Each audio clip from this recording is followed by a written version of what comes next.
Bhadgaon police को एकता संगठन का कड़ा अल्टीमेटम। 72 घंटे में फरार आरोपियों की गिरफ्तारी करो, वरना जिला भर में तीव्र आंदोलन।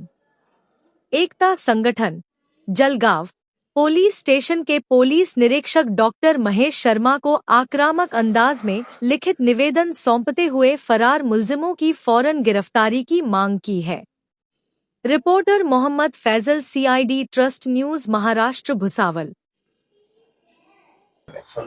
वसीम खानच्या मृत्यू प्रकरणी सर प्रगती अहवाल आणि आपल्याला आम्ही जी विनंती केली त्या बाबतीत कृपया करून आपण आम्हाला सांगावे की काय प्रगती बस। 28 नोव्हेंबर रोजी घोरटेक या फाट्यावर वसीम आणि अशरफ यांना मारहाण झाली होती। त्या अनुषंगाने आपल्याकडे 433/25 गुन्हा दाखल आहे। त्या गुन्ह्यामध्ये आपण सुरुवातीला 307 म्हणजे नवीन याच्यामध्ये 109 कलम आहे व इतर राईट असं दाखल केलेलं आहे। त्यामध्ये 2 आरोपी अटक केलेले, त्यांच्या विरुद्ध आपण दोषारोप पत्र दाखल केलेले कालमर्यादा असल्यामुळे।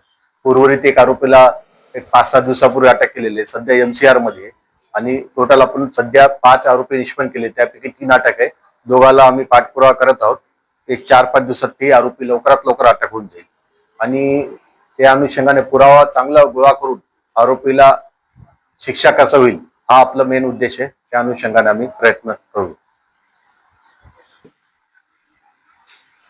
आज आम्ही भडगाव पोलीस स्टेशनला प्रत्यक्ष येऊन जळगाव जिल्हा एकता संघटन व भडगावचे संपूर्ण सामाजिक कार्यकर्ते यांनी येऊन आदरणीय महेश शर्मा साहेबांना जो घटना 28/11/25 ला घडलेली होती आणि त्याच्यात 22 फेब्रुवारीला तो वसीम मयत झालेला आहे, वाढीव कलम 103 लावण्यात आलेला आहे। जो एक आरोपीला अटक केली आहे साहेबांनी, त्याच्यानंतर 2 आरोपी साहेब शोध घेत आहेत। आमची साहेबांना विनंती तीच आहे की या गुन्ह्यामध्ये जे 5 आरोपी आपण निष्पन्न केलेले आहे, परंतु जमाव हा जास्त स्वरूपात होता, मोठ्या स्वरूपात होता, जास्तीत जास्त लोकांचा याचा सहभाग असेल।